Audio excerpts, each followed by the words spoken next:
Good morning friends. இந்த வீடியோல நாம JM Sinji இதான் இவருடைய ஷார்ட் நேம். இதை எக்ஸ்பேண்ட் பண்ணீங்கன்னா ஜான் மில்லிங்டன் சிஞ்சி. JM சிஞ்சி அதாவது ஜான் மில்லிங்டன் சிஞ்சி எழுதின ரைடர்ஸ் டு த சீ என்கின்ற ஒரு ஒன் ஆக்ட் பிளே தான் இப்போ நம்ம பார்க்க போறோம். ஒன் ஆக்ட் பிளே பொதுவாக ஷேக்ஸ்பியர் காலத்துலலாம் அப்பெல்லாம் எழுதின எல்லா ட்ராமாவும் 5 ஆக்ட்ஸ் இருக்கும். ஆனால் ஒன் ஆக்ட் பிளே என்பது ஒரு லேட்டர் பிற்காலத்தில் ஒரே ஒரு ஆக்ட் தான் இருக்கும், அதுக்குள்ளே அந்த பிளே முடிக்கணும். அப்போ ஒரு ஆக்ட் அப்படின்னா அந்த சீன் ஆரம்பிக்கும் அப்படியே முடிச்சிடணும், அவ்வளோதான். இது மாதிரி ரொம்ப ஒரு டஃப் ஜாப். இப்போ நிறைய ஆக்ட்ஸு நிறைய சீன்ஸ் இருக்குன்னு வச்சிங்களேன், ஒரு கேரக்டரை அப்படியே மெதுவாக டெவலப் பண்ணி கொண்டு போய் அதை கடைசியில் நம்ம முடிக்கலாம். ஆனால் இதில் ஒன்றும் இல்லை, அப்படியே அந்த சீன் ஆரம்பிக்கும் அப்படியே முடிச்சிடணும், அவ்வளோதான். இது மாதிரி ஒரு ஒன் ஆக்ட் பிளே JM சிஞ்சி எழுதியிருக்காரு. இது ரைடர்ஸ் டு த சீ. இதில் சி இந்த நாவலை பொறுத்த வரைக்கும் which is the important character அப்படின்னு கேட்டால் sea is the important character. அதில் எந்த இதுவுமே கிடையாது. மொத்தம் இதில் பார்த்தீங்கன்னா திரும்பி திரும்பி திரும்பி ஒரு 4 கேரக்டர் மட்டும்தான் வரும். 5 2 1 3 1 4 கேரக்டர் தான் இதில் காட்டுவான். மீதியெல்லாம் அந்த கேரக்டரை பற்றி சொல்லுவாங்க, அவ்வளோதான். மொத்தம் 4 கேரக்டர் தான் அங்கே இருக்கும். அப்படி 4 கேரக்டர் மாத்திரம் வச்சு எழுதியிருப்பான். சப்போஸ் ஒரு ஒன் வேர்டில் கேட்குறான்னு வச்சிங்களேன், which is the important character in the play அப்படின்னு கேட்டால் sea is the important character. இதில் கடல் தான் மிகவும் முக்கியம். ஏன்னா இந்த ஒன் ஆக்ட் பிளேயே is based on the roughness of sea. கடலினுடைய அந்த ஒரு ரஃப்னஸ், அதை பற்றி தான் இந்த ஒன் ஆக்ட் பிளே. சிங்கிறது is a life giver, at the same time life taker. ஒரு உயிரை கொடுப்பதும் கடல், அந்த உயிரை எடுப்பதும் கடல் தான். இப்போ மழையை பற்றி சொல்லும்போது கொடுப்பதும் ஆங்காங்கே கெடுப்பதும் எல்லாம் மழை. மழைங்கிறது எல்லாத்தையும் விளைவிக்கும், அதே சமயத்தில் மழை பெஞ்சா எல்லாத்தையும் அழிச்சு போட்டுரும். அதே மாதிரி இது இயற்கையிலும் பொதுவாக அப்படி தான் இருக்கும். சியும் அந்த மாதிரி கேரக்டர் தான். அந்த சியை நம்பி கோடிக்கணக்கான மக்கள் உலகம் முழுவதும் அந்த கடலை நம்பி இன்னும் இருக்காங்க. கடல்ல இருந்து சி ஃபுட்டு எடுக்கிறது மட்டும் இல்லை, அந்த கடலில் ட்ராவல் பண்ணுறவங்க, அந்த ஷிப்மேன், அந்த ஷிப்பில் வேலை செய்கிறவன், போட்மேன், போட்டில் வேலை செய்கிறவன், ஸ்டீம் போட்டு, அந்த போட்டு, இந்த எவ்வளோ வெரைட்டி கடலை பேஸ் பண்ணி அவ்வளவு மக்கள் வாழ்ந்துட்டு இருக்காங்க. So sea is the giver of life. At the same time சீல ஏதாவது வந்துச்சுன்னு sea is the destroyer of life.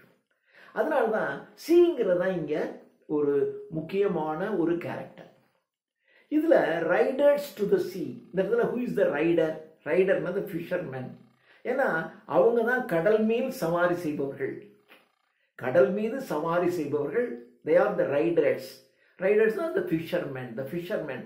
அப்போ இந்த ஃபிஷர்மேனுடைய வாழ்க்கையில் என்ன நடக்குது அப்படிங்கிறத ஒரே ஒரு ஆக்டில் பியூட்டிஃபுல்லாக சொல்லியிருப்பார் JM சிஞ்சி என்கின்ற ஜான் மில்லிங்டன் சிஞ்சி. இது என்ன இடத்துல நடக்குதுன்னாக்க, இது ஆரன் ஐலாண்ட் அப்படிங்கிற ஒரு ஐலாண்ட். ஆரன் ஐலாண்டில் நடக்கிறதாக இது எழுதப்பட்டிருக்கு. ஆரன் ஐலாண்ட் அப்படிங்கிறது அந்த ஐலாண்டில் தான் சி ரொம்ப ரஃப்பாக இருக்கும், அடிக்கடி ஏதாவது நடந்துக்கிட்டே இருக்கும். ஆனால் அந்த ஐலாண்டில் இருக்கக்கூடிய மக்களுக்கு தெரிஞ்சதெல்லாம் ஃபிஷிங் தான். அங்கே மோஸ்ட்லி ஃபிஷர்மென் இருப்பாங்க, கொஞ்சம் பெசன்ட்ஸ் இருப்பாங்க. ஏன்னா அந்த தீவில் கொஞ்சம் விவசாயம் நடக்கும், நிறைய பேர் கடலை நம்பி இருப்பாங்க. அப்போ அந்த ஃபிஷர்மென் அண்ட் பெசன்ட்ஸ் தான் இந்த ஆரன் ஐலாண்டில் இருக்காங்க. இந்த ஆரன் ஐலாண்டுங்கிறது அயர்லாண்டில் இருக்கு இல்லையா? தி பிரிட்டிஷ் கிரேட் பிரிட்டன் அப்படின்னு சொன்னாவே அது that includes England and Ireland. Ireland is England, Ireland, Scotland. இந்த 3 சேர்ந்ததுக்கு தான் கிரேட் பிரிட்டன்னு பேர். ஸோ இப்போ கிரேட் பிரிட்டனில் இருக்கிற அயர்லாண்டில் ஒரு ஐலாண்ட் இருக்கு, அதுக்கு தான் ஆரன் ஐலாண்டுன்னு பேர். இந்த ஆரன் ஐலாண்டில் இருக்கக்கூடிய ஜேஎம் சிஞ்சிக்கு அவனுக்கு சின்ன வயசுலேருந்து இப்போ இந்த டயலெக்ட்னு சொல்கிறாங்க இல்லையா, வட்டார மொழி. இப்போ திருநெல்வேலியில் பேசுகிறவங்க ஒரு மாதிரியாக பேசுகிறாங்க. இது கோயம்புத்தூர் சைடில் இருக்கிறவங்க பேசுகிற தமிழ் வித்தியாசமாக இருக்கும். அது மாதிரி இந்த ஆரன் ஐலாண்டில் இருக்கிறவங்க இங்கிலீஷ் ஸ்போக்கன் பீப்புள் தான். ஆனால் அவங்களுடைய டயலெக்ட் இருக்கு பாருங்க, வட்டார மொழி, அது கொஞ்சம் வித்தியாசமாக இருக்கும். அது the dialect of English spoken Irishmen, Irish fishermen and peasants. அந்த அயர்லாந்து நாட்டு ஃபிஷர்மென் அண்ட் பெசன்ட்ஸ் இவங்க பேசுகிற ஒரு வட்டார மொழி இதுதான் இங்கே பேசப்படும். இந்த டயலெக்ட் நம்ம ஜேஎம் சிஞ்சிக்கு அருமையாக வரும். இப்போ சில எழுத்தாளர்கள் பார்த்தீங்கன்னா மெட்ராஸ் லாங்குவேஜ் எழுதுவான். சில சினிமாவில் பார்த்தீங்கன்னா மெட்ராஸ் லாங்குவேஜில் அந்த படம் ஓடும், நடக்கும். அப்போ இந்த டயலாக் பேசுகிறவன், அந்த டயலாக் எழுதுறவன் மெட்ராஸ் லாங்குவேஜில் நான் என்ன பண்ணிக்கினேன் போயா ஏதோ ஒன்று சொல்லுவாங்கல்ல, அந்த டைப் ஆஃப் டயலாக். இந்த டயலாக் தான் இவருக்கு பிடிக்கும். அந்த டயலாக்ல ஜேஎம் சிஞ்சி எக்ஸ்பர்ட். அந்த டயலாக்ல தான் இதை எழுதியிருப்பார். இதை எழுதுறதுக்கு முன்னாடி இந்த டபிள்யூபி ஏட்ஸ் என்ற ஒரு போம், டபிள்யூபி ஏட்ஸ் என்ற ஒரு பாயிண்ட் தெரியும் உங்களுக்கு. டபிள்யூபி ஏட்ஸ் ஜேஎம் சிஞ்சிகிட்ட சொல்றார், நீ போய் கொஞ்ச நாள் அங்கேயே தங்கிரு, ஆரன் ஐலாண்டில் போய் தங்கு, அங்கே இருக்கக்கூடிய ஃபிஷர்மேன், அங்கே இருக்கக்கூடிய பெசன்ட்ஸினுடைய வாழ்க்கையை அவர்கள் கூடவே இருந்து நீ அனுபவிச்சு பார்த்து அதுக்கப்புறம் நீ ஏதாவது எழுது, அந்த எழுத்து தான் உயிர் உள்ளதாக இருக்கும். அப்போ நீ உன்னை பற்றி எழுதுனா நீ அங்கே போய் அந்த மக்களோட மக்களாக இருந்தீங்கன்னா தான் அவங்களுடைய கஷ்டம் எல்லாம் தெரியும். வெளியில இருந்து பார்த்தா வேற மாதிரி இருக்கும் அப்படின்னு சொன்னார். அதுக்காக ஜேஎம் சிஞ்சி இந்த ஆரன் ஐலாண்டில் போய் சில மாதங்கள் தங்கினார். தங்கி அந்த ஏற்கனவே இவருக்கு அந்த வட்டார மொழி நல்லா தெரியும். அந்த மக்களோட மக்களாக தங்கி அவருடைய கஷ்டம் நஷ்டம், பழக்க வழக்கங்கள், அவர்களுடைய வழிபாடு, கல்ச்சர், பண்பாடு, சிவிலைசேஷன், இது எல்லாத்தையும் நல்லா புரிஞ்சுக்கிட்டு அதுக்கப்புறம் அதை பேஸ் பண்ணி he has written so many essays and 6 or 7 dramas, ஒரு 6 or 7 டிராமாஸும் இவர் எழுதியிருக்கார். அதை பேஸ் பண்ணி அந்த அனுபவத்தை வைத்து அதில் ஒரு டிராமா தான் riders to the sea. So rider என்பது ஃபிஷர்மனை குறிக்கும், சி என்பது the part of the sea in the Aran Island, Aran ஐலாண்டில் இருக்கிற அந்த கடல் பகுதியை குறிக்கும். So now we see the one act play. இந்த ஒன் ஆக்ட் பிளேங்கிறது அரிஸ்டாட்டிலுடைய பொயட்டிக்ஸ் நீங்கள் படிச்சீங்கன்னா தெரியும். த 3 யூனிட்டிஸ்ன்னு சொல்லுவாங்க, unity of time, unity of place, unity of action. இந்த மூணையும் ஸ்ட்ரிக்டாக கடைபிடிச்சிருப்பார். யூனிட்டி ஆஃப் பிளேஸ், ஒரே ஒரு இடம், த கிச்சன். அது ஒரு சின்ன வீடு, ஒரு சின்ன வீடு, அதில் ஒரு கிச்சன் இருக்கும், ஒரு சின்ன ரூம், அவ்வளோதான். அந்த வீட்டுக்குள்ளேயே கதை நடக்கும், வேற எங்கேயுமே அந்த கதையே அந்த ஒரு வீட்டுக்குள்ளே தான் நடக்கும். So kitchen. அப்போ unity of place. Unity of time, சும்மா காலையில் ஆரம்பித்து சாயந்தரத்துக்குள்ளே எல்லாமே முடிஞ்சு போயிடும். Unity of place, unity of time, unity of action. Action is serious. இது எல்லாமே இந்த ஒரே இடத்துல நடக்குது. அதனால அரிஸ்டாட்டிலுடைய அந்த 3 யூனிட்டிஸை ஸ்ட்ரிக்டாக ஃபாலோ பண்ணக்கூடிய ஒரு பிளே தான் இந்த ரைடர்ஸ் டு தி சி. இதில் த தீம்ங்கிறது the conflict between men and sea, கடலுக்கும் மனிதர்களுக்கும் இடையில் ஏற்படுகின்ற போராட்டம். இப்போ காட்டுக்குள்ளே போய் பார்த்தீங்கன்னா யானைகளுக்கும் மனுஷனுக்கும் போராட்டம். யானை இடத்துல நம்ம ஆக்கிரமிச்சுக்கோம். அப்போ யானைக்கு என்ன பண்ணுறதுனே தெரியாது. அது நம்ம ஏரியாவுக்குள்ளே நுழைஞ்சிடும், நம்ம வாழைத்தோட்டம், நம்முடைய தோட்டம் துறவுக்குள்ளே அது நுழைஞ்சிடும். அப்போ நம்ம அதை விரட்டும், உடனே அது நம்மளை அட்டாக் பண்ணும். அப்போது there's a conflict. நீ அது இடத்த ஆக்கிரமிச்சுக்கிட்ட, அது ஒன்றே பண்ணுது. இதே மாதிரி தான் இங்கே கடலுக்கும் அந்த கடலிலே வாழ்கின்ற மனிதர்களுக்கும் இடையே உள்ள போராட்டம். அதுதான் இதனுடைய main theme of the play. நாடகத்தினுடைய முக்கியமான தீம் அப்படின்னா the conflict between man and the sea, men and the sea. Okay, இதுதான் இதில். இப்போ பாருங்க, ஒரு கிச்சன். இப்போ இந்த நாடகம் ஆரம்பிக்குது. இப்போ now we see the drama. இதுல ஒரு கிச்சன், ஒரு சின்ன வீடு, அந்த வீட்டினுடைய ஒரு கிச்சன். இந்த கிச்சன்ல கேத்லீன் என்கின்ற ஒரு girl, a girl of 20 years old, 20 வயது மதிக்கத்தக்க ஒரு பெண் அந்த கிச்சன்ல மாவு பிசைஞ்சிக்கிட்டு இருக்கா. ஏதோ கேக் செய்ய போறா. அந்த கேக்குக்கான மாவு பிசைக்கிறா. மாவு பிசைஞ்சு முடிச்ச உடனே அதை அடுப்புல ஏத்துறா. அடுப்புல ஏத்தி அங்க இந்த டர்ஃப்னு சொல்லுவாங்க, TURF, டர்ஃப். அதாவது இப்பெல்லாம் கேஸ் சிலிண்டர்லாம் கிடையாது இல்லையா, அப்போ டர்ஃப் அப்படின்னாக்க இந்த செடிகள் இருக்கு இல்லையா, செடிகள் அப்படியே காஞ்சி போயிடும். சில செடியை நல்லா இவ்வளோ உயரம் வளர்ந்த செடியை அப்படி அப்படியே வெட்டி வெட்டி வெட்டி காய போட்டுருவாங்க. காய போட்டு அது நல்லா காஞ்ச உடனே அதை அப்படியே எடுத்து லாஃப்டில் பரனில் வச்சுக்குவாங்க, டர்ஃப். அந்த எடுத்து தான் அடுப்புக்குள்ளே வைப்பாங்க. அது நல்லா எரியும். நல்லா காஞ்சி போன அந்த இலை அந்த குச்சி எல்லாம் காஞ்சி போயிருவாங்க, நல்லா எரியும். இப்போ நீங்கள் பெரிய பெரிய விறகு அப்படின்னாக்கா அதை நீங்கள் பற்ற வைக்கிறதுக்கே ரொம்ப நேரம் ஆகும். அப்புறம் பற்ற வச்சிட்டிங்க அப்படின்னாக்க அது நிறைய ஒர்க் இருந்தால் தான் அதை செய்ய முடியும். கொஞ்சோண்டு வேலை அப்படின்னாக்கா என்ன பண்ணுவாங்க, அந்த டர்ஃப் செடிகளை எடுத்து அதை நல்லா காய வச்சு அப்படி கட்டுக்கட்டாக வச்சுருப்பாங்க. அதில் கொஞ்சத்தை எடுத்து அப்படி வைப்பாங்க. அது சும்மா கொளுத்துனா உடனே பிரிச்சுக்கும். ஏன்னா அந்த இலையெல்லாம் காஞ்ச இலை தானே, டக்குன்னு பிடிச்சிக்கும்.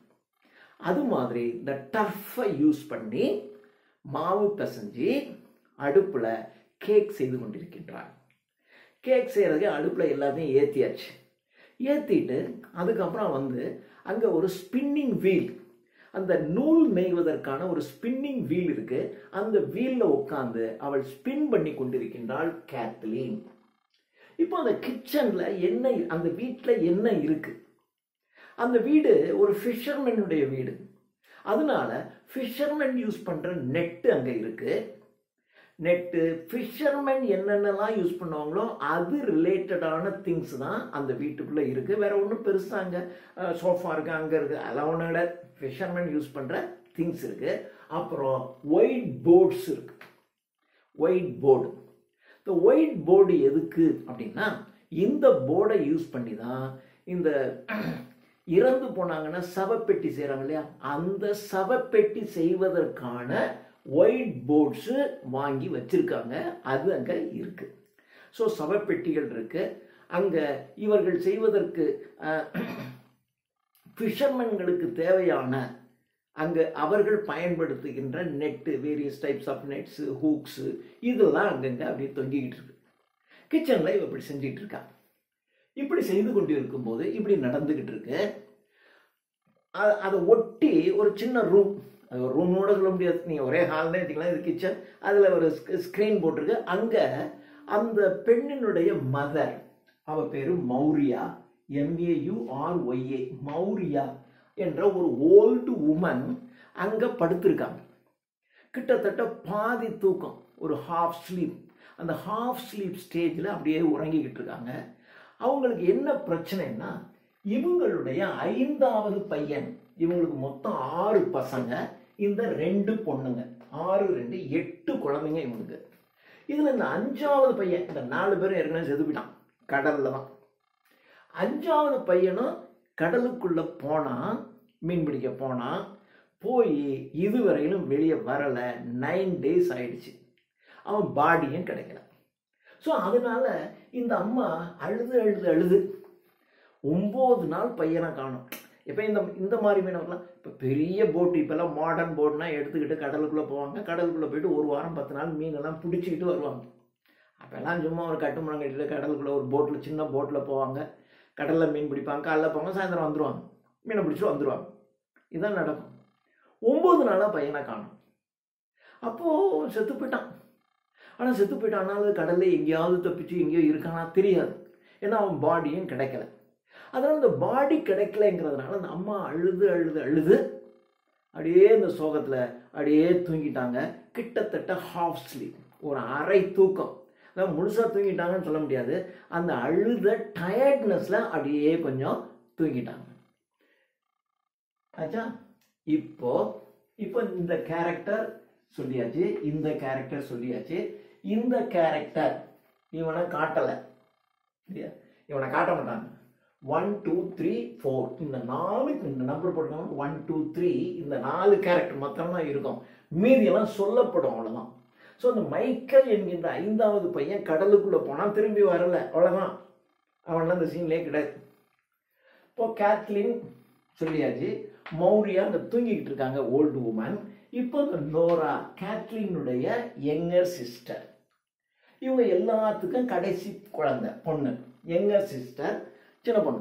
அவங்களுக்கு 20 வயசு, இவங்க கொஞ்சம் குறைச்சிருக்கோம், 14-15 வயசுன்னு வச்சுக்கோங்களேன். அந்த யங்கர் சிஸ்டர் நோரா.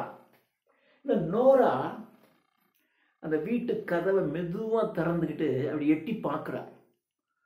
எட்டி பார்த்து அம்மா எங்க அப்படின்னு மெதுவாக ஒரு விஸ்பரிங் டோன் அப்படி அம்மா எங்க அப்படின்னு கேட்குறா.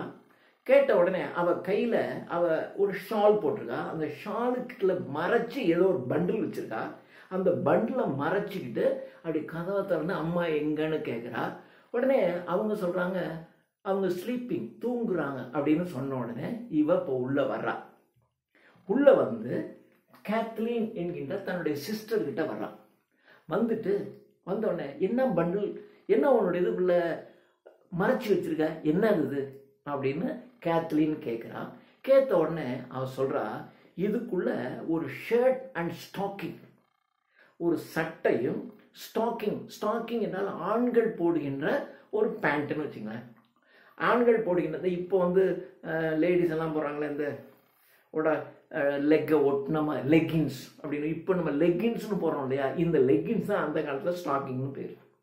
ஆண்கள் தான் பயன்படுத்தும். இந்த பழைய எம்ஜிஆர் சண்டை கத்தி சண்டை போடுற படங்களெல்லாம் பார்த்தீங்கன்னா அந்த எம்ஜிஆர் நம்பியார் அவங்கெல்லாம் பார்த்தீங்கன்னா அப்படி உடம்பு ஒட்டின மாதிரி ஒரு பேண்ட்டு போட்டுக்கிட்டு சண்டை போடுவாங்க இல்லையா, அது சம்திங் டைப்.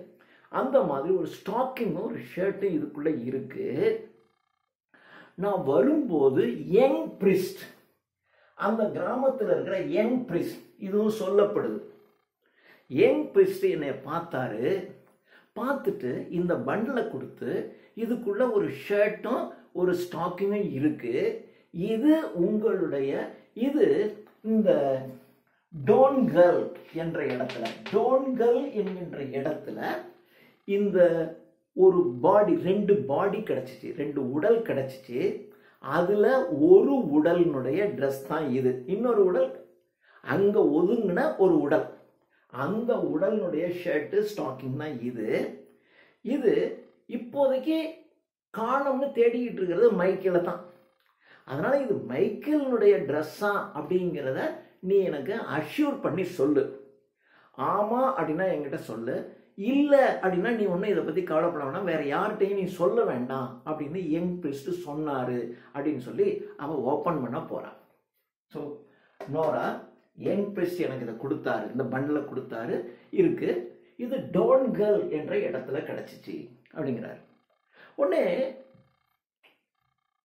கேத்லின் கேட்குறா, டோன்கலா? டோன்கல்ங்கிறது இங்கேருந்து நடந்து போனால் 7 நாள் ஆகும் அங்கே போய் சேர்றதுக்கே. அப்போது நம்முடைய மைக்கேல் போட்டில் போனது இந்த சீல, இங்கே இருந்து 7 நாள் நடந்து போகிற அந்த இடத்துக்கு எப்படி இந்த பாடி போயிருக்கும்? அதனால் நிச்சயமாக நம்ம பிரதர் தான் இருக்காது அப்படின்னு சொல்கிறான், கேத்லின் சொல்கிறா. உடனே நோரா சொல்கிறா, இல்லை இல்லை, அந்த ப்ரீஸ்ட் சொன்னார், சில சமயங்கள் அப்படி ஆகுமா, சில பாடி வந்து இப்படியே ஓடி எங்கேயோலாம் போய் கிடைக்கும், அது மாதிரி இது வந்திருக்கலாம், அதனால இது மைக்கேல் தான் கிடையாது, ஏன்னா மைக்கேல் போனது அங்கே, ஆனால் இங்கே கிடைக்குது, இங்கே வந்திருக்கிறதுக்கு சான்சஸ் இருக்குது, இது மைக்கேலாக இருக்கலாம், அதனால செக் பண்ணுங்கன்னு சொல்லிட்டாரு அப்படின்னு நோவா சொல்கிறா. நோவான்னு சொல்லிட்டு சரி நம்ம இப்போ இதை ஓப்பன் பண்ணலாம் அப்படின்னு சொல்கிறான்.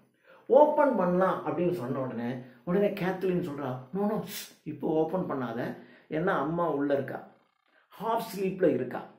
திடீர்னு அவள் வந்து என்னது அப்படின்னு கேட்டோன்னே இது மாதிரினோன்னு ஐயோ, ஏன்னா அவளுக்கு வந்து மைக்கேல் உயிரோடனே இருக்கானா இல்லையானே தெரியல, அதில் புலம்பிக்கிட்டு அழுதுகிட்டே இருக்கான். இப்போ அவளுக்கு இது சட்டனும் கிடையாது, இறந்து போயிட்டான்னா சொல்லிடலாம், வேறு வழி இல்லை, ஆனால் இது தெரியல. அப்போ இந்த விஷயத்த சொன்னால் அம்மாவுக்கு ரொம்ப வருத்தப்படுவாங்க, இன்னும் ரொம்ப அழுதுருவாங்க. அதனால அம்மா இப்போ எப்படி இருந்தாலும் எழுந்திருச்சு என் பையனை காணோன்னு தேடி அவங்க நிச்சயமாக வெளியில் போவாங்க. அப்படி வெளியில் போகும்போது நம்ம இதை ஓப்பன் பண்ணலாம், அது வரைக்கும் நீ இதை ஓப்பன் பண்ணக்கூடாது அப்படின்னு சொல்லி இவன் வாங்கி வச்சுக்கிறான். வாங்கி வைத்து கொண்டிருக்கின்றாள். வாங்கி வச்சுக்கிட்டு இருக்கும்போது வாங்கி வச்சுட்டு சொல்கிறான், வாங்கி வச்சுட்டு இருக்கும்போது இவங்களுடைய அடுத்த பிரதர் பாட்லி, இப்போ 4 கேரக்டரும் அறிமுகம் ஆயிடுச்சு. அம்மா தூங்கிட்டு இருக்காங்க. கேத்லின், நோரா ரெண்டு ஃபீமேல் கேரக்டர்ஸ் வந்தாச்சு. அடுத்தது பார்ட்லி உள்ள நுழையாம். பார்ட்லி உள்ள நுழையிறதுக்கு முன்னாடி இப்போ சரி இதை நம்ம ஒழிச்சு வச்சிருவோம், அம்மா வெளியில போனவுடனே நம்ம இதை ஓப்பன் பண்ணிக்கலாம்னு சொல்லிட்டு இருக்கும்போது வெளியில யாரோ வர்ற மாதிரி ஒரு சத்தம் கேட்குது. யாரோ வர்ற மாதிரி சத்தம் கேட்டவுடனே யாரு வர்றான்னு தெரியலையே அப்படின்னு, அதாவது யாரோ வர்ற மாதிரி இல்லை. இந்த சமயத்தில் என்ன ஆகுதுன்னா காற்றுல, அதாவது நோரா உள்ளே வந்துட்டு அந்த கதவை சும்மா தான் மூடி வச்சிருந்தா, இப்போ காற்றில் அந்த கதவு திறந்துக்குது. காற்றில் கதவு திறந்தோடனே ஐயோ காற்றில் கதவு திறந்துக்குச்சு அப்படின்னு நினைக்கிறாங்க. அந்த சமயத்தில் பார்ட்லி அங்கே நடந்து வீட்டுக்குள்ளே வரான். வீட்டுக்குள்ளே வந்த உடனே அவன் என்ன சொல்கிறான், இது மாதிரி சரி நான் வந்து இப்போ வந்து நான் கிளம்பணும்,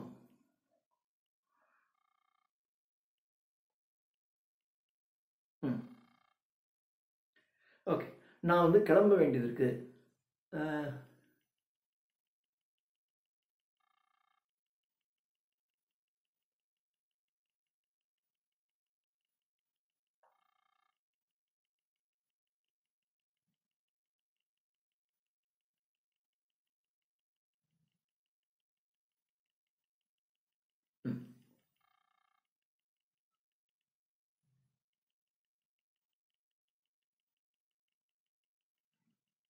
ரைட்.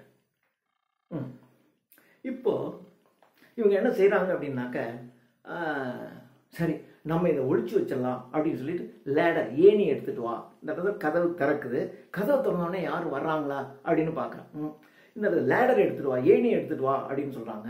ஏணி எடுத்துட்டு வந்தோடனே இவங்க மேலே ஏறி அந்த லாஃப்ட் பரன் இருக்கு, அந்த பரனில் இந்த எரிபொருளாகிய டர்ஃப் இருக்கு இல்லையா, அது நிறைய அங்கே அடுக்கி வச்சிருக்காங்க. இதை அங்கே கொண்டு போய் வச்சிடறான். கேத்லின் மேலே ஏறி வச்சிடறான். வச்சுட்டு அவன் கீழே இறங்கும் போது இப்பதான் அந்த கதவு திறந்துருது. கதவு திறந்த உடனே அவங்க அம்மா முடிச்சிடறாங்க. முடிச்சுட்டு பார்த்த உடனே ஏணி அங்க இருக்கு. கேத்ரினை பார்த்து, கேத்லின் என்ன ஏணியில ஏறி என்ன பண்ற அப்படின்னு கேட்ட உடனே மேலே வந்து இந்த டர்ஃப் எல்லாம் இருக்கு இல்லையா, இல்லை கீழே வந்து நான் கேக் பண்ணிக்கிட்டு இருக்கேன், டர்ஃப் நான் எடுக்கிறதுக்கு மேலே ஏறினேன் அப்படின்னு கேத்லின் சமாளிச்சுக்கிறான்.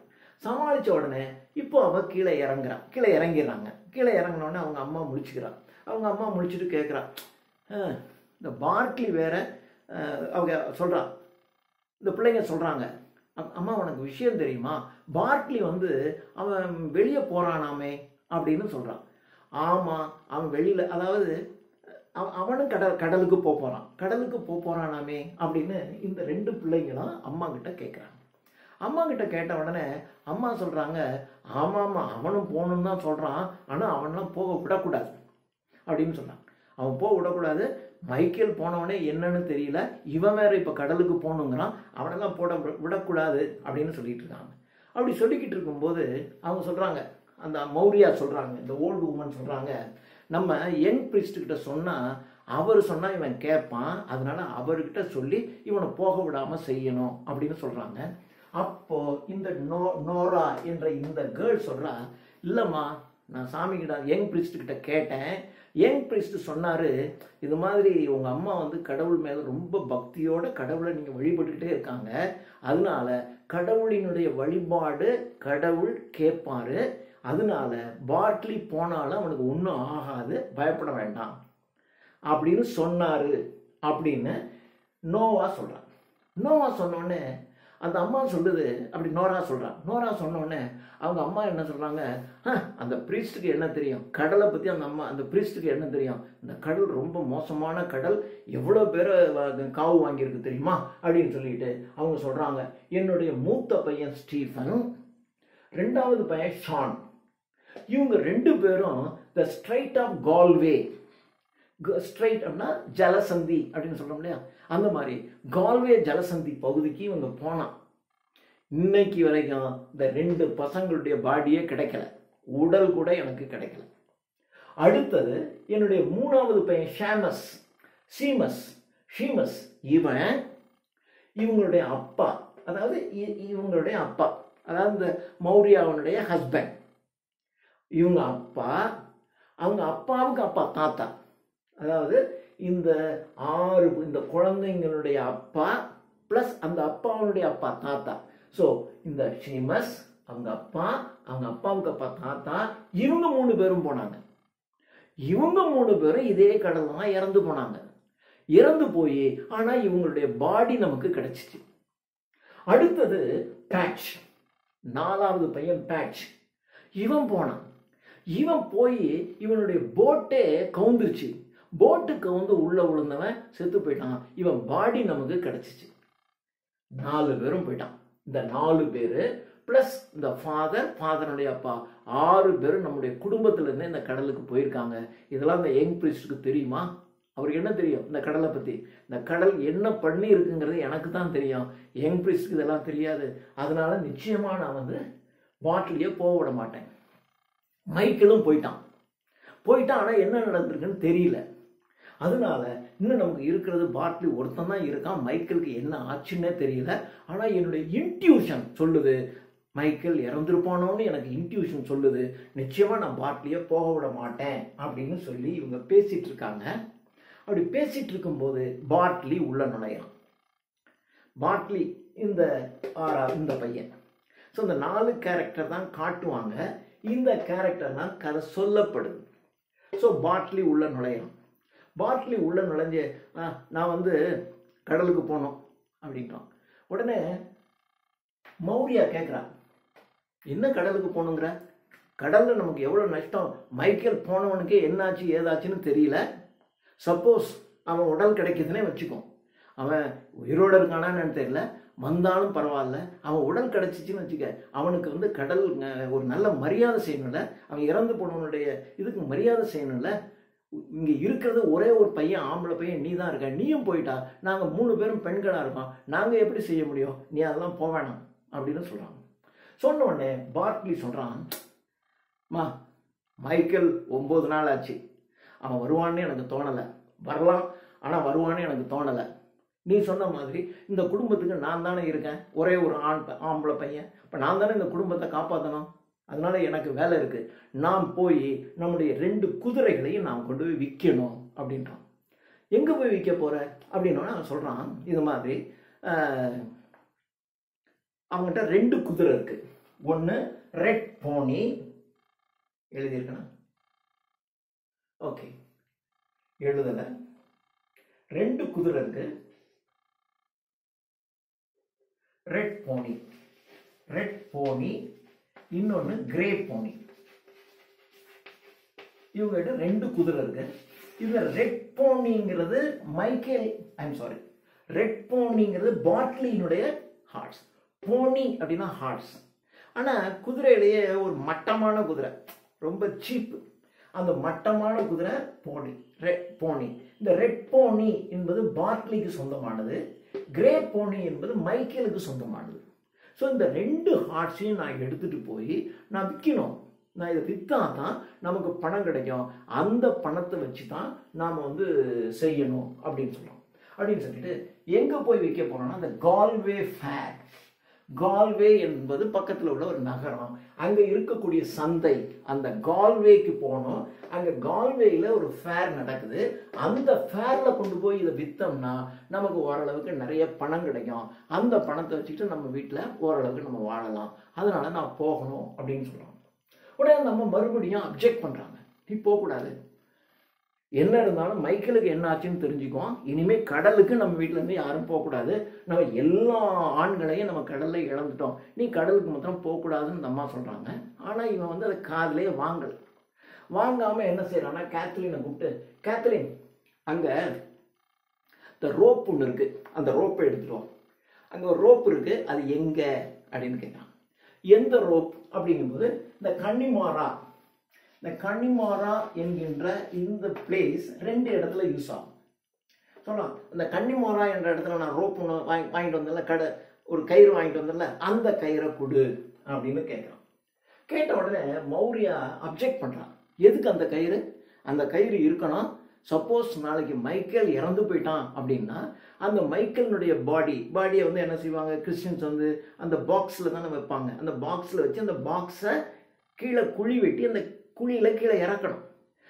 குழியை கீழே இறக்கிறதுக்கு என்ன செய்வாங்கன்னா, நீங்கள் பார்த்துருப்பீங்க, அந்த அந்த கயிறை அந்த சவப்பெட்டி இருக்கு இல்லையா, அந்த சவப்பெட்டி கீழே கொடுத்துக்குவாங்க. அந்த பக்கம் ஆள் நின்றுக்குவாங்க, இந்த பக்கம் ஆள் நின்றுவாங்க. மெதுவாக அதை கீழே இறக்குவாங்க. கீழே இறக்கணுன்னே நம்ம கொஞ்சம் ஆழமாக தான் வெட்டணும். இன்னும் ஆழமாக கீழே வெட்டிட்டு அப்புறம் மூடிடுவாங்க. அப்போது அந்த கீழே இறக்குறதுக்கு நமக்கு வேணும்ல கயிறு, அதனால அந்த ரோப்பை நீ எடுத்துகிட்டு போகக்கூடாது அப்படின்னு சொல்கிறாங்க. எந்த கயிறு? கன்னிமாரா CONNENEMARA,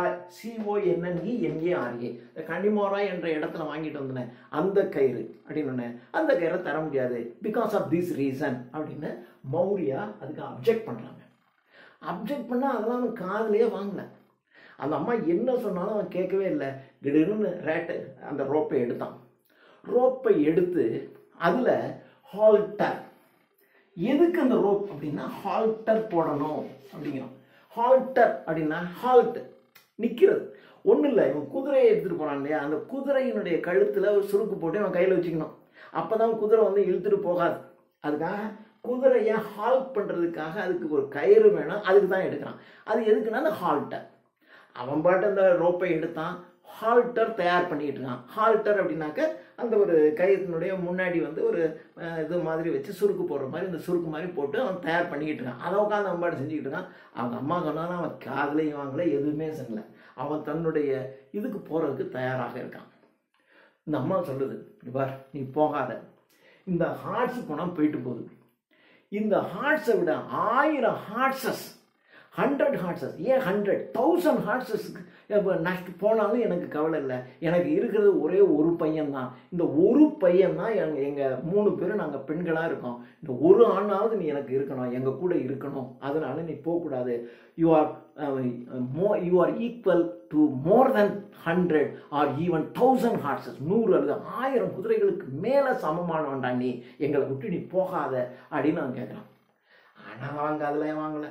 கிடுன்னு உட்காந்தான், கயிற்றை எடுத்தான், ஹால்டர் தயார் பண்ணான். ஹால்டர் தயார் பண்ணிவிட்டு சரி இப்போ நான் வந்து போகிறேன், போயிட்டு 2 நாளில் வரலாம், 3 நாள் ஆகும், சமயத்தில் 4 நாள் அதுக்கு மேலே கூட ஆகும். அப்போ நான் போகிற வரைக்கும் நீங்கள் தான் இருக்கீங்க, பத்திரமா இருக்கணும், பத்திரமா இருக்கணும்னு சொல்லிட்டு அவன் இன்ஸ்ட்ரக்ஷன் கொடுக்குறான். பாருமா கேத்லின், நீ தான் பெரிய பொண்ணு, நம்முடைய ஆடுங்களெல்லாம் இருக்குல்ல, ஆடுங்களெல்லாம் பத்திரமா பாதுகாத்துக்க.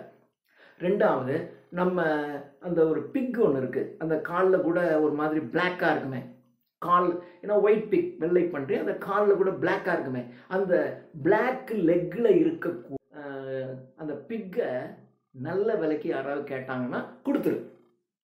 அடுத்தது, சப்போஸ் கடல் வந்து கொஞ்சம் ரொம்ப அமைதியாக இருந்தால் அந்த கடலில் போய் சீவீடு, WEED, சீவீடுங்கிறது ஒரு டைப் ஆஃப் ஃபுட்டு.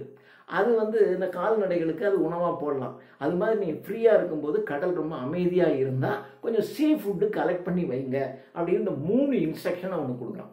கொடுத்துட்டு ஷீப்பு பத்திரம், அது பாட்டு ஏதாவது யாருடைய தோட்டத்துலையாவது போய் மேய்ஞ்சிச்சுன்னா அது ஊர் ரொம்ப இழுத்துட்டு வந்துடும். ஷீப்பை பத்திரமா பார்த்துக்கோ. பிக்கில் அந்த லெக்கில் வந்து பிளாக் கலர் இருக்குமே, அந்த பிக்கை நல்ல விலை வந்தால் வித்துரு, சீவீடை கலெக்ட் பண்ணி வச்சுக்கங்க, இது 3 வச்சுக்க அப்படின்னு சொல்லிட்டு இப்போ நோராவை கூப்பிட்றான். கேத்லின், நீ வச்சுக்க, நோரா இங்கே வாம்மா அப்படின்னு சொல்லிட்டு நீ போய் இங்கே பக்கத்தில் போட்டு வந்துருச்சான்னு பாரு. அதாவது இவனை அழைச்சிட்டு போகிற போட்டு வரப்போது இவன் போகிறான், போட்டு வந்திருக்கான்னு கொஞ்சம் பாருமா அப்படின்னு சொல்கிறான். நோரா வெளியே போகிறா போட்டு வந்துருச்சான்னு பார்க்கறதுக்கு. பார்க்கறதுக்கு அவன் பேரன்னா மௌரியாவுக்கு ரொம்ப வருஷம். இவன் கிளம்பிட்டான்டா அப்படின்னு தெரிஞ்சுட்டு அவன் ரொம்ப கெஞ்சிறான். பர் நீ போக வேண்டாம், நீ இங்கே இரு, எங்களை விட்டு நீ போக வேண்டாம் அப்படின்னு சொல்லி அவன் கேட்குறா. ஆனால் அவன் இன்னுமே கவலைப்படலை. நோரா திரும்பி வர்றா. திரும்பி வந்துட்டு அவன் சொல்கிறா, அண்ணா அந்த போக வேண்டாம்னு சொல்கிறான். போக வேண்டாம்னு சொன்னால் அவன் சொல்கிறான், அம்மா போக வேணாம், நீ பாட்டுக்கு சொல்கிற, இப்போ நான் விட்டுட்டேன்னு வச்சுக்க, இனிமேல் போட்டு. அவன் சொல்கிறான், சரிப்பா போக வேணாயா, நீ மைக்கேலினுடைய நிலைமை தெரிஞ்சுட்டு அதுக்கப்புறமாவும் போ அப்படின்னு சொல்கிறான். அப்படி சொல்லும்போது, இங்கே பாருமா, மைக்கேலுக்கு என்னாச்சுன்னு எனக்கு தெரியாது. இப்போ போலேன்னு வச்சுக்க, இன்னும் 2 வாரத்துக்கு எந்த போட்டுமே கிடையாது. 2 வீக்ஸ், மோர் தேன் 2 வீக்ஸுக்கு எந்த போட்டும் கிடையாது. இந்த போட்டை நான் மிஸ் பண்ணினா அப்புறம் போகவே முடியாது. அதனால் நான் இப்போ போய் தான் ஆகணும் அப்படின்ட்டு நோராவை அனுப்பி வைக்கிறான். நோரா வெளியே போகிறா. போயிட்டு திரும்பி வந்து அவன் சொல்கிறான், ஆமாம் அண்ணா போட்டு வந்து அந்த க்ரீன் ஹெட்னு ஒரு இடம், அந்த க்ரீன் ஹெட்டுக்கு பக்கத்தில் வந்துருச்சுண்ணா போட்டு. இங்கேருந்து பார்க்குறான், க்ரீன் ஹெட்டுக்கு பக்கத்தில் போட்டு வந்துருச்சு அப்படின்னு ஒன்று. ஓ போட் வந்துருச்சா அப்படின்னு அவசரமாக பர்ஸை எடுத்து பாக்கெட்டில் வைக்கிறான். கொஞ்சம் புயல, இந்த கடலில் இருக்கணும் அந்த புயலை வச்சுக்குவான்னு, அது மாதிரி கொஞ்சம் டொபாக்கோ, பர்ட்ஸு எல்லாத்தையும் எடுத்துக்கிட்டு கிளம்புறான். கிளம்பி வெளியே போயிட்டான். வெளியில் போகிறான். போகும்போது மௌரியாவுக்கு ரொம்ப கோவம். என்ன ஐயா என்ன சொன்னாலும் கேட்க மாட்டேங்கிற அப்படின்னு சொல்ல கேட்காம போய்கிட்டு இருக்கான். ஐயோ எனக்கு இருக்கிற நிலைமையில நான் என்ன செய்வேன், எனக்கு என்னமோ என் மனசே ரொம்ப பயமாக இருக்குது. இன்னைக்கு நைட்டுக்குள்ளேயே என் பையன் பாட்டிலையும் இறந்து போயிடுவான் போலயே எனக்கு தோணுதே. இப்போதான் அவன் போகிறான். இன்னைக்கு நைட்டுக்குள்ளே இந்த டார்க்னஸ் இருட்டு வர்றதுக்குள்ளேயுமே என் பையன் பாட்டிலையும் போயிடுவான்னே எனக்கு தோணுதே அப்படின்னு சொல்லி அழுகிறான். ஆனால் அவங்க அதெல்லாம் அவன் போயிட்டான். இப்படி அழுத உடனே கேத்ரினுக்கு ஷாக்கு. என்னம்மா இப்படி சொல்கிற, அண்ணன் வெளியில் போனாங்கன்னா அவங்கள ப்ளஸ் பண்ணி நீ அனுப்பணும்ல, அவனை ஆசீர்வதிச்சு அனுப்பாமல் இப்படி அபசகுணம் மாதிரி வெளியில் போகிறவன் செத்து போயிடுவான் அப்படின்னு சொல்கிறியே, அதுவும் இன்னைக்கு நைட்டுக்குள்ளே செத்து போயிடுவான் நீ சொல்கிறியே அப்படின்னு சொல்லி கேத்ரின் கேட்குறாங்க. கேத்ரின் அழுக, நோராவுக்கு அழுக. மௌரியாவுக்கு அப்போ தான் ஷாக் ஆகிடுச்சு. ஐயோ நான் தப்பு பண்ணிட்டேனே, என் பிள்ளைய ஒரு வாழ்த்து ஒரு ப்ளஸ் பண்ணி கூட நான் அனுப்பலை, அதுவும் இல்லாமல் இப்படி அபசகுணமாக நான் பேசிட்டேனே அப்படின்னு சொல்லி அவள் ரொம்ப வருத்தப்பட்டுக்கிட்டு இருக்கா. வருத்தப்பட்டுக்கிட்டு இருக்கும்போது நோரா அக்கா பாரு அந்த கேக்கு நீ வேக வச்ச பாரு, அந்த டர்ஃப் அந்த வைக்கிற பாரு அது அப்படியே கிடக்குக்கா அப்படின்னு. ஐயோ கொஞ்சம் இந்த பார், காலையிலேருந்து அண்ணன் கொஞ்சம் கூட சாப்பிடல, இது அவனுக்கும் சேர்ந்து தான் நான் செஞ்சேன் கேக்கு, ஆனால் சாப்பிடக்கூட இந்த பிரச்சனையில் அவனை சாப்பிடுன்னு சொல்லக்கூட நம்ம மறந்துட்டோமே. ஐயோ அவன் சாப்பிடாம போகிறானே, காலையிலையும் சாப்பிடல இப்பையும் சாப்பிடல, நைட்டு அவன் மட்டும் போட்டில் போய்ட எங்கே சாப்பிட்றது, ஐயோ அவன் பசி தாங்க மாட்டானே அப்படின்னு சொல்கிறாங்க. சொன்ன உடனே கேத்லின் சொல்கிறான், அம்மா நீ இந்த கேக்கை எடுத்துக்க, ஒரு கேக்கை எடுத்து கட் பண்ணி இந்த கேக்கை எடுத்துக்க, போய் அண்ணனை போய் பாரு, அண்ணனை போய் பார்த்து அவனுக்கு இந்த கேக்கு கொடுத்துட்டு அவனை ப்ளஸ் பண்ணி விடுமா அப்படின்னு. ஐயோ சீக்கிரம் கொடுமா அப்படின்னு சொல்லி வாங்குறான். வாங்கும்போது அவள் தரையில் உட்காந்தா இருக்கான் இந்த மௌரியா. அவளால் எழுந்திரிக்க முடியல. எழுந்திரிக்கும் போது தள்ளாடுறான். ஏன்னா 9 நாளாக அழுதுகிட்டே கிடந்தவ அப்படியே உட்காந்தே தான் பேசிகிட்டு இருக்கா, நிற்கலை. இப்போ எழுந்திரிக்கும் போது அவளுக்கு தள்ளாடினோடனே, அம்மாம்மா என்னம்மா நீ தள்ளாடுற, எப்படி உன்னால் போக முடியுமா, இல்லடி நான் எப்படியோ போயிடுவேன், அந்த குச்சியை எடுத்துக்கோ அப்படின்னு சொல்லி ஒரு ஸ்டிக் ஒன்றை கொண்டு வரா. இந்த ஸ்டிக் அப்படின்னு சொல்லி ஒரு ஸ்டிக்கு. இந்த ஸ்டிக்கு மைக்கேல் கனிமாரா அந்த ஊரில் வாங்கின ஸ்டிக்கு. ஸோ அந்த கனிமாரா என்பது 2 இடத்துல வருது. உனக்கு ரோப்பு அங்கே தான் வாங்கியிருக்காங்க, அடுத்தது இந்த மைக்கேல் இந்த ஸ்டிக்கை அங்கே தான் வாங்கியிருக்கான். ஒரு ஸ்டிக் வாங்கியிருக்கான். நம்ம அந்த ஸ்டிக்கை பிடிச்சிக்கோ அப்படின்னோடனே அந்த ஸ்டிக்கை அவன் எடுத்துக்கிட்டு அப்படியே கொஞ்சம் கொஞ்சமாக வரா. வந்துட்டு பத்திரமா போயிடுயா கொண்டா அப்படின்னு கேக்க வாங்கிட்டு அப்படியே வெளியில் போகிறான். இப்போ வெளியில் போயாச்சு. வெளியில் போன உடனே நோரா சொல்கிறா, அக்கா அம்மா போயிட்டாங்க, நாம் இப்போ இந்த இதை எடுத்து ஓப்பன் பண்ணி பார்க்கலாமா, இந்த பண்டில் ஒன்று இருக்கே மேலே போட்டது, அதை எடுத்து பார்த்து அது மைக்கேல் ஷர்ட் தானான்னு பார்க்கலாமா அப்படின்னு கேட்குறா. கேட்டவுடனே இரு, அம்மா போனவங்க டக்குன்னு வந்தாலும் வந்துடுவாங்க, கொஞ்சம் கவனித்து பாரு அப்படின்னோடனே இவ போய் வெளியில் நின்று பார்க்குறா. பார்த்த உடனே அம்மா ஒரு புதர் இருக்கும் கொஞ்சம் தூரத்தில், அதை தாண்டி அவங்க போயிட்டுருக்காங்க. சரி அக்கா அம்மா அந்த புஷ்ஷை தாண்டி போயிட்டாங்கக்கா அப்படின்னோடனே சரி வா நம்ம இதை ஓப்பன் பண்ணலாம் அப்படின்னு சொல்லி 2 பேரும் அந்த ஏணி மேலே ஏறி அந்த பண்டில் இருக்கு இல்லையா, அந்த யங் ப்ரீஸ்ட் கொடுத்த அந்த பண்டில் கீழே இறக்கி ஓப்பன் பண்ணுறாங்க. ஓப்பன் பண்ணுறதுக்கு அவங்க கிட்ட இருக்கக்கூடிய சிசர்ஸ் எடுக்கிறாங்க, ஒழுங்காக கட் பண்ண முடியல, ஏன்னா அது நல்ல பேக் ஆகிருக்கு. அந்த டயலாக் கொஞ்சம் போகும், இதில் கட் பண்ண முடியல, அந்த சிசர் இந்த பக்கம் கட் பண்ண அந்த பக்கம் கட் பண்ணின்னு ஒரு மாதிரி அதை கட் பண்ணி ஓப்பன் பண்ணி பார்ப்பாங்க. ஒரு ஷர்ட் இருக்குது, ஒரு இது இருக்குது. அக்கா இது அண்ணன் ஷர்ட் மாதிரி தெரியலையே, சரி அண்ணனுக்கு இன்னொரு ஷர்ட் இருக்குல்ல அதை போய் எடுத்துகிட்டு வா, அதுவும் இதுவும் ஒன்றான்னு நம்ம வச்சு பார்த்துடலாம் அப்படின்னோடனே நோரா போய் அந்த ஷர்ட் பார்க்குறா. அந்த என்ன பெரிய இந்த பங்களாவாது தொங்கிட்டு இருக்கோம், போய் பாரு அப்படின்னா அந்த ஷர்ட்டை போய் பார்க்குறா. அக்கா ஷர்ட்டை காணோங்க்கா, ஐயோ இந்த ஷர்ட்டை தான் பாட்லி போட்டுட்டு போயிட்டான் போல இருக்கு. பாட்லி அந்த ஷர்ட்டை தான் எடுத்து மைக்கேலினுடைய அந்த ஷர்ட் இன்னொரு ஷர்ட் அதை தான் அவன் எடுத்து போட்டு போயிட்டான். ஐயோ அவன் எடுத்து போட்டு போயிட்டானே, இப்போ எப்படி நாம் வந்து இந்த ஷர்ட்டை அண்ணன் தானே எப்படி நம்ம கன்ஃபார்ம் பண்ணுறதுன்னு தெரியலையே அப்படின்னோடனே அப்போ நோரா சொல்கிறா, அக்கா ஒரு இது ஒன்று இருக்குது, இந்த காலர் இருக்குது, அது ஒன்று இருக்குது, அதாவது இந்த இதில் இருந்த துணி ஒன்று இருக்குக்கா, இந்த ஷர்ட் தைச்ச துணியில் கொஞ்சம் ஏதோ மிச்சம் இருக்குது, அந்த துணி இருக்குக்கா, அதை நான் எடுத்துகிட்டு வந்துடுறேன், அதை எடுத்துகிட்டு வந்து பார்த்தாக்க நம்ம வந்து ரெண்டையும் கம்பேர் பண்ணி பார்த்துடலாம். ஒரு ஸ்லீவ் ஒரு பிட்டு ஸ்லீவ் இருக்குக்கா, அந்த கிளாத்து இந்த கிளாத்தும் ஒன்றா இருக்கான்னு பார்த்துடலாம் அப்படின்னு சொல்கிறான். உடனே கேத்லின் சொல்கிறா, அது ஒன்றா இருக்குன்னு வச்சுட்டா கூட இந்த மாதிரி துணி யார்கிட்டையும் தான் இருக்கும், அதனால் இந்த துணியை வச்சுக்கிட்டு இந்த துணி இப்படி இருக்குது, அதனால இந்த துணி இருக்கிறதுனால இது வந்து அண்ணதுன்னு நம்ம எப்படி சொல்ல முடியும், உறுதியாக நம்ம சொல்ல முடியாதுல்ல அப்படின்னு சொல்கிறா. ஐயோ அப்போ நான் என்ன பண்ணுறது அக்கா, ரெண்டு பேரும் ஷர்ட்டை தூக்கி வச்சுட்டு இப்போ அந்த ஸ்டாக்கிங்கிறது கீழே போடுற பேண்ட் மாதிரி இருந்துச்சிங்கன்னா அந்த ஸ்டாக்கிங்கை எடுக்கிறான். ஸ்டாக்கிங்கை எடுத்து பார்க்குறாங்க. பார்த்த உடனே நோரா சொல்கிறா, அங்கே இது வந்து நோரா வந்து இந்த ஸ்டாக்கிங் நிட் பண்ணுவா, அப்படி பின்னல் ஆடை, அது பின்னிருக்கா. அக்கா இது நம்ம மைக்கேலுக்கு தான்க்கா அப்படின்றா. எப்படி நீ இவ்வளோ உறுதியாக சொல்ல? இல்லைக்கா எனக்கு நல்லா தெரியும், நான் வந்து அவள் எண்ணி பார்க்குறான் அந்த ஸ்டிச்சிங்கில் அந்த நிட் பண்ணி அதை வந்து இப்படி இருக்கும் இல்லையா நிட்டிங், அந்த நிட்டரை எண்ணி பார்க்குறான். அக்கா 56 இருக்குக்கா, 56 நம்ம அண்ணா தான்க்கா அப்படிங்கிறா. எப்படி உனக்கு தெரியும்? எனக்கு நல்லா ஞாபகம் இருக்கா, நான் 60 வச்சு நிட் பண்ணினேன், 60 பின்னல் இருக்கிற மாதிரி நான் நிட் பண்ணினேன், ஆனால் அது சரியா இல்லை, அது மொதல் 60 வச்சு பண்ணேன், அப்புறம் மறுபடியும் 56 வச்சு 2 பண்ணினேங்க்கா, 60 கொஞ்சம் சைஸ் பெருசாக இருக்குதுன்னா 56 வச்சு 2 பண்ணினேங்க்கா, அந்த 2ல் ஒன்று தான்க்கா இது, நான் எனக்கு நல்லா தெரியுங்க 56 நான் தான் வச்சேன், இங்கே பாரு 56 இருக்குது, அண்ணன் தான்னு சொல்லிட்டேன். அண்ணன் தான்னு சொன்ன உடனே 2 பேருக்கும் ஒரே அழுக.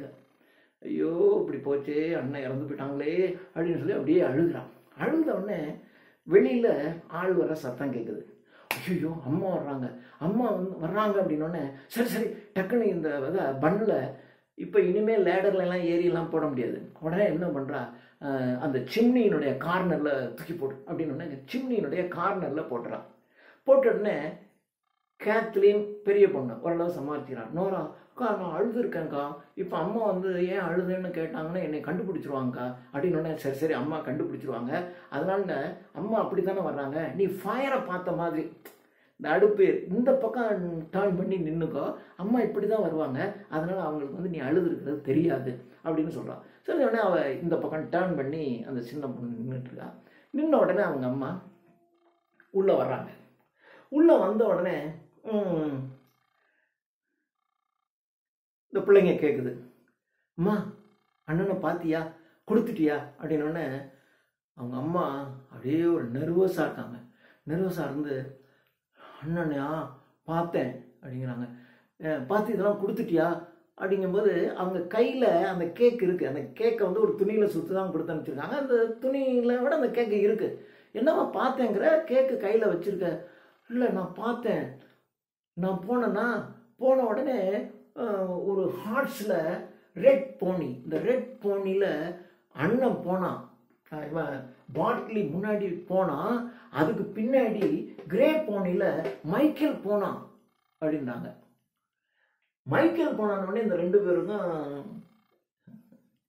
என்ன, அவன் தான் செத்து போயிட்டான், இந்த அம்மா எப்படி பார்த்துருக்கோம், அவன் குதிரையில் அவன் போனான் அப்படின்னு சொல்லிட்டு அந்த அம்மா சொல்லுது, இல்லை நான் இல்லைம்மா, என்ன நீ மைக்கேலை எங்கே அங்கே பார்த்தேன், நான் பார்த்தேன், முதல் ரெட் போனிங்கிறது பாட்லி, இது பாட்லியும் அதை போகிறான், அவன் இன்னொரு இதை கையில் பிடிச்சிக்கிட்டு தான் இந்த கிரே போனியை அழைச்சிட்டு போகிறான், அவன் இதில் ஏறி சவாரி பண்ணிக்கிட்டு கிரே போனியை ஒரு கயிற்றுல கட்டி இழுத்துட்டு போகிறான், அப்புறம் போட்டில் ஏறி கொண்டு போய் அந்த ஊருக்கு போனோடனே விற்றுட்டு வரோம், இதான் பிளான்.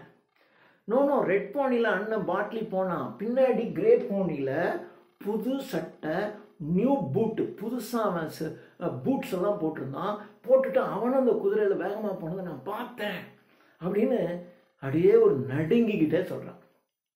நடுங்கிக்கிட்டே சொன்னோடனே இவங்களுக்கு சரி இந்த அம்மா எதையோ பார்த்து பயந்துருச்சுடா அப்படின்னு. அதோடு இல்லாமல் அப்படி சொல்கிறது, இந்த பிரைடு டாரா பிரைடு டாரா பார்த்த மாதிரின்றான். இந்த பிரைடு டாரா என்பது அங்கே ஒரு கதை. அந்த ஊரில் ஒரு கிராமம், அந்த கிராமத்தில் ஒரு கதை இருக்கும். அந்த கிராமத்துக்குன்னு ஏதாவது சின்ன சின்ன கதைகள் இருக்கும்ல, அந்த மாதிரி இந்த கிராமத்தில் ஒரு கதை. இந்த டாராங்கிற ஒரு பொண்ணு அவளுடைய குழந்தைய ஒரு டெட் பாடி அந்த குழந்தைய தூக்கிக்கிட்டு இருக்க அந்த பிரைடு டாரா பார்க்குறான். பார்த்து அவள் எப்படி இருந்திருப்பா? இவ்வளோதான் அந்த கதையெல்லாம் ஒன்றும் முழுசா இல்லை. பிரைடு டாரா ஒரு டெட் பாடி தன்னுடைய குழந்தைய வச்சு பார்க்கும்போது அவள் எப்படி பயந்துருப்பா, அந்த மாதிரின்றான். அந்த மாதிரி அவங்க பயந்துருக்கா. எதையோ பார்த்து அம்மா பயந்துட்டாங்க, பிரைடு டாராவை பார்த்த மாதிரி அவங்க பயந்துட்டாங்க அப்படின்னு சொல்றான்.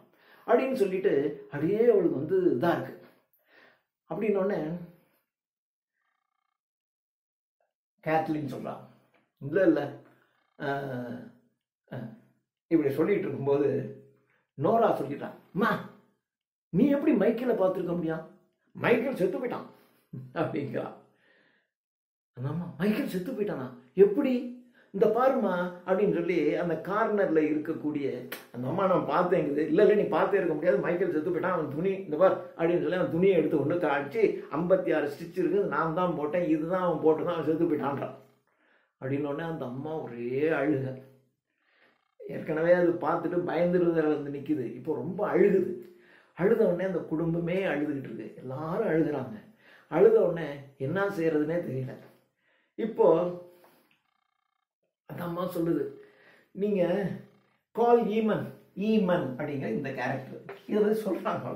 இவன் இந்த சவப்பெட்டி செய்யறான், நீங்க ஈமனை கூப்பிட்டு இவங்க இந்த ஒயிட் போர்டு வச்சிருக்காங்க அந்த வீட்டில், ஈமனை கூப்பிடு, இந்த ஒயிட் போர்டுங்கிறத வச்சு சவப்பெட்டி செய்கிற ஈமனை கூப்பிட்டு இந்த ஒயிட் போர்டில் எனக்கு ஒரு சவப்பெட்டி செய்ய சொல்லு, நானும் செத்து போகிறேன், ஈமனை கூப்பிடு அப்படின்னு சொல்லி அழுகுறாங்க.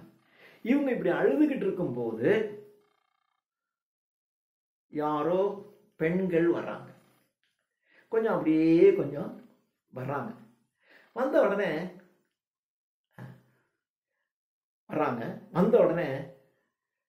எதுக்கு வர்றாங்க? அதாவது அங்கே வந்துட்டு இருக்காங்க, பார்க்குறாங்க, அப்படியே கொஞ்சம் விமன் வர்றாங்க. எதுக்கு வர்றாங்க, யார் வர்றாங்க அப்படின்னு பார்க்குறாங்க. அதுக்கப்புறம் கொஞ்சம் ஓல்டு விமன், வயசான பெண்கள் வேற வர்றாங்க இவங்க வீட்டை நோக்கி. அதுக்கப்புறம் சில ஆண்கள் எதையோ தூக்கிட்டு வர்றாங்க. எல்லாம் உள்ள இருந்து பார்க்குறாங்க. உள்ள இருந்து பார்த்த உடனே என்ன தூக்கிட்டு வர்றாங்க அப்படின்னு மௌரியா கேட்குறா. நம்ம ஒருவேளை மைக்கேலினுடைய பாடி தான் தூக்கிட்டு வர்றாங்களா அப்படின்னு கேட்குறா. அப்போ நோரா சொல்றா, இல்லம்மா, மைக்கேலினுடைய பாடியை பார்த்துட்டு அங்கேயே அதை வந்து ஒரு ரெஸ்பெக்டபிள் பரியல், யார் உடனே தெரியல, ஆனால் ஒரு மரியாதைக்குரிய ஒரு பரியல் நடந்துருச்சு, அவனை அங்கே புதைச்சிட்டாங்க, இது உங்க அண்ணன் தானே பார்த்து சொல்லு அப்படிதான் அந்த யங் பிரிஸ்ட் சொல்லியிருப்பார். இல்லைம்மா, அண்ணனுக்கு அங்கேயே ஒரு நல்ல மரியாதைக்குரிய ஒரு பரியல், ஏதோ சும்மா புதைச்சிட்டு போல, நல்லா குழி வெட்டி ஆழமாக ஒரு சவப்பெட்டி செஞ்சு அங்கே பத்திரமா அப்படி தான் செஞ்சுருக்காங்க, அதனால அண்ணது கிடையாது அப்படின்றான். அப்போ அண்ணது கிடையாது அப்படின்னா அவங்க என்னதெல்லாம் தூக்கிட்டு வராங்க அப்படின்னோடனே அது பார்ட்லியினுடைய பாடி, பார்ட்லியினுடைய உடலை அந்த மனிதர்கள் தூக்கிட்டு வராங்க. தூக்கிட்டு வந்தோடனே அவங்க சொல்கிறாங்க, என்ன ஆச்சு அப்படின்னோடனே, இல்லை போட்டில் ஏறினார், போட்டில் ஏறின உடனே இந்த கிரே போனி, மைக்கேலினுடைய ஹார்ஸ், இது வந்து இந்த ரெட் போனி மேலே தான் பார்ட்லி உட்காந்துருக்கான், அவன் பின்னாடி இந்த கிரே போனியை இழுத்துட்டு போகிறான். இந்த கிரே போனி பார்ட்லியை உதச்சி தள்ளிடுச்சு, அவன் கடலுக்குள்ளே விழுந்துட்டான். கடலுக்குள்ளே விழுந்தவொடனே கடலினுடைய நீரோட்டத்தில் அவன் இழுத்துட்டு போயிடுச்சு. இழுத்துட்டு போய் இந்த ஒயிட் ராக்ஸில் மோதிடுச்சு, ஒயிட் ராக்கில் கொண்டு போய் அந்த மோதிருச்சு அப்படின்னு சொல்கிறோம். இந்த ஒயிட் ராக்குங்கிறது 2 இடத்துல வரும். இந்த கானிமாரா என்பது 2 இடத்துல வருது இல்லையா, அந்த ஒயிட் ராக்ஸுங்கிற இந்த இடத்துல வருது சொல்கிறான். ஒயிட் ராக்ஸில் இவன் உடல் மோதிடுச்சு, அந்த உடல் மோதினதுனால அவன் அங்கேயே செத்து போயிட்டான், அவன் பாடி அப்படின்னு சொல்லி தூக்கிட்டு வரான். இதுக்கு முன்னாடி இந்த ஒயிட் ராக்ஸ் எங்கே வரும்னு கேட்டால், இவன் வந்து கேட்பாங்க, அண்ணன் வெளியில் போகிறதுக்கு முன்னாடி ஒயிட் ராக்ஸ் கிட்ட கடல் எப்படி இருக்கு அப்படின்னு கேட்பாங்க. அப்படி கேட்கும்போது இல்லை ஒயிட் அந்த நோரா கிட்ட கேத்லின் கேட்பான், ஒயிட் ராக்ஸ் கிட்ட எப்படி இருக்கு கடல்? ஏன்னா அண்ணன் வெளியில் போகிறேன்னு சொல்கிறான், அவன் போகிறேன்ட்டான். அதாவது பார்ட்லி வீட்டுக்குள்ளே வர்றதுக்கு முன்னாடி இவங்க 2 பேரும் பேசிக்கிட்டு இருக்கும்போது கேத்லின் கேட்பான் நோரா கிட்ட, நோரா நீ தானே வெளியில் போயிட்டு வந்த, அந்த ஒயிட் ராக்ஸ் கிட்ட எப்படி இருக்குது கடலினுடைய நிலைமை? ஏன்னா அண்ணன் வேற போகிறாங்கிறானே.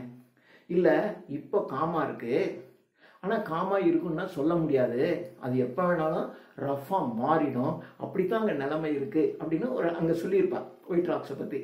இப்போ அந்த ஒயிட் ராக்ஸ் வந்து ரொம்ப ரஃப் ஆயிடுச்சு. ரஃப் ஆனதுன்னா அடிச்சு அவனை மோதி செத்து போயிட்டான். ஸோ அவனை கொண்டு வர்றாங்க. கொண்டு வந்த உடனே அப்படியே வீட்டுக்குள்ளே கொண்டு வர்றாங்க. வீட்டுக்குள்ளே கொண்டு வந்து அவனை படுக்க வைக்கிறாங்க.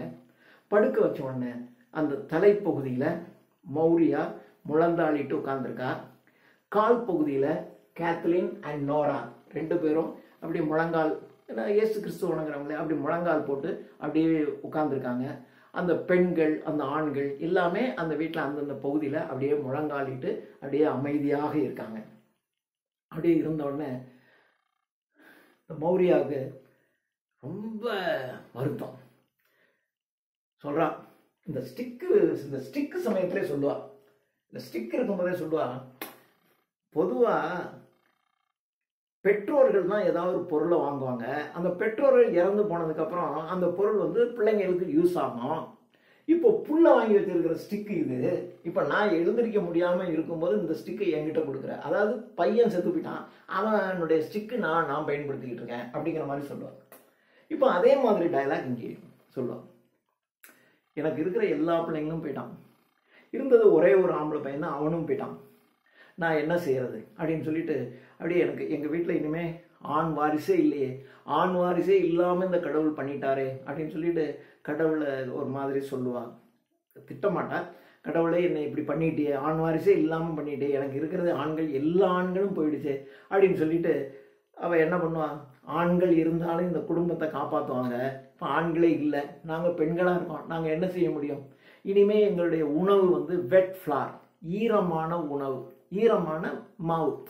அதாவது நீங்கள் தானியங்கள் வாங்கி அப்படியே அரைச்சி புதுசாக வச்சுருக்கிறது வேற, எங்கேயோ கீழே கிடக்கிறது எல்லாத்தையும் பொறுக்கி ஏதோ அந்த ஃப்ளாரை செஞ்சு அந்த வெட் ஃப்ளார், அதுவும் ராட்டன் ஃபிஷ். நம்ம வீட்டு ஆம்பளைங்க வெளியில் போனால் மீன் பிடிச்சி கொண்டு வருவாங்க, அந்த மீன் ஃப்ரெஷ்ஷாக இருக்கும், சாப்பிட்லாம். ஆனால் இப்போ நம்ம வீட்டில் ஆண்கள் கிடையாது. அப்போ எவனோ பிடிச்சிட்டு வந்து கீழே ஏதாவது மீன் கிடக்கும், அந்த கீழே இருக்கிற மீனை எடுத்துகிட்டு வந்து தான் அதை தான் சாப்பிடணும். அது ஸ்டிங்கிங் ஃபிஷ். ஸ்டிங்க், நாற்று அடித்து போன மீனையும் வெட் ஃப்ளார், ஈரமான மாவு, இனிமே இதுதான் நமக்கு உணவு, நம்ம வீட்டில் ஆண்கள் யாருமே இல்லை நம்மளை காப்பாற்றுறதுக்கு அப்படின்னு சொல்லி அழுவா. அழுதுட்டு ரொம்ப அழுதுகிட்டே இருப்பா. அழுதுகிட்டு இருக்கும்போது இந்த கேத்லின் அங்கே ஒரு ஓல்டு மேன் ஒருத்தர் இருப்பார். அந்த ஓல்டு மேனை கூப்பிட்டு, தாத்தா இங்கே வாங்க, நீங்கள் போய் நாளை காலையில் ஈமனை அழைச்சிட்டு வாங்க. ஈமனை காட்டவே அங்கே அப்பயும் சொல்லுவோம், ஈமனை நீங்கள் அழைச்சிட்டு வாங்க, இந்த ஒயிட் போர்டு இருக்குது, இந்த ஒயிட் போர்டில் ஈமனை அழைச்சிட்டு வந்து நீங்கள் ஒரு சவப்பெட்டி செய்யுங்க, சவப்பெட்டி செஞ்சு இந்த பாட்டிலி அதில் வச்சு நம்ம அடக்கம் பண்ணிடலாம் அப்படின்னு சொல்லிட்டு, இந்த பாருங்கள் கேக் இருக்குது, நீங்கள் அதை அதாவது ஈமன் செய்வான், நீங்கள் அவருக்கு உதவியாக நீங்கள் இருந்து செய்யுங்க, இந்த கேக்கெல்லாம் இருக்குது, நீங்கள் அதெல்லாம் சாப்பிட்டுக்கங்க அப்படின்னு சொல்லுவான். அப்படின்னு சொல்லி முடித்த உடனே இப்போ மௌரியா காம் ஆயிடுவான். காம் ஆன உடனே நோரா கேட்குறா. நோரா கேத்லின் கிட்ட சொல்றா, அக்கா அம்மா பாரு காம் ஆயிடுச்சு, அழவே இல்லை. அப்படின்னா அதுக்கு மைக்கேல் மேலே தான் ரொம்ப பிரியம், பாட்லி மேலே அதுக்கு பிரியமே இல்லை. பாட்லி காணாமல் போய் 9 நாள் அழுதுகிட்டே இருந்துச்சு. இப்போ பாரு கண் முன்னாடி பாட்லினுடைய உடம்பு கிடக்கு, ஆனால் அம்மா பாரு காம மாறிடுச்சு. அப்போ பாட்லியை விட மைக்கேல் மேலே தான் அம்மாவுக்கு ரொம்ப பிரியம் ஜாஸ்திக்கா அப்படின்னு நோரா வந்து கேத்லின் கிட்ட சொல்கிறா. உடனே கேத்லின், அப்படி இல்லைடா தங்கச்சிக்கிட்ட, அப்படி இல்லைம்மா, அம்மா வந்து 9 நாள் அழுது டயர்ட் ஆகிட்டாங்க, இனிமேல் அவங்களால அழக்கூட முடியலை, அதனால தான் அவங்க காமாக இருக்காங்க அப்படின்னு சொல்கிறான். அப்படி ரீசன் சொல்கிறான். இப்ப மௌரியா சொல்றார். இதான் கடவுளினுடைய, இதான் மனிதனுடைய விதி. இந்த விதி இப்படி இருக்குன்னா நம்ம என்னதான் செய்ய முடியும் அப்படின்னு சொல்லிட்டு எல்லா குழந்தைங்களையும் கடவுளே பிளஸ் பண்ணு, இவனை இவனை இவனை மைக்கேல், பாட்லி எல்லாத்தையும் பிளஸ் பண்ணு கடவுளே, என்னுடைய கேத்லின், நோரா எல்லாத்தையும் பிளஸ் பண்ணு, இங்கே இருக்கக்கூடிய இங்கே உட்கார்ந்துருக்கிற இந்த பெண்கள், வயதானவங்க, இந்த ஆண்கள், கடவுளை எல்லாரையும் நீ பிளஸ் பண்ணு, ஆசீர்வதிக்கணும் அப்படின்னு சொல்றா. சொல்லிட்டு ஆனால் என் பையன் இந்த நல்ல ஒரு டீப் கிரேவ், மைக்கேலும் இறந்து போயிட்டான், ஆனால் அவனை நல்ல ஒரு டீப் கிரேவில் ஒரு நல்ல மரியாதைக்குரிய சவாடக்கம் தான் அங்கேயும் நடந்திருக்கு. இப்போ என் பாட்லிக்கும் இதே மாதிரி இந்த ஈவன் இந்த ஒயிட் போர்டெல்லாம் என் கையில் இருக்குது, இதை வச்சு சவப்பெட்டி செஞ்சு இவனையும் நான் நல்ல அடக்கம் செஞ்சிருவேன் கடவுளை அப்படி சொல்லிட்டு, எல்லாரும் ஒரு நாளைக்கு சாகிறவங்க தான். அவன் செத்துட்டான். சாகாமல் உயிரோடு இருக்க போகிறவங்க யார் தான் இருக்கா? எல்லாருக்கும் ஒரு நாள் சாவு வரத்தான் போகுது. அது என் பிள்ளைங்களுக்கு இப்போ வந்துருச்சு, எனக்கு சீக்கிரம் வரும் கடவுளே என்று சொல்லி, விதி எனக்கு இப்படி தான் நடந்திருக்கு அப்படின்னு தன்னுடைய மனதை தயார் பண்ணிக்கிட்டு அப்படியே ஒரு அமைதியாக அந்த அம்மா உட்காந்துறார். இத்துடன் இந்த ஒன் ஆக்ட் பிளே முடிகிறது. தேங்க்யூ.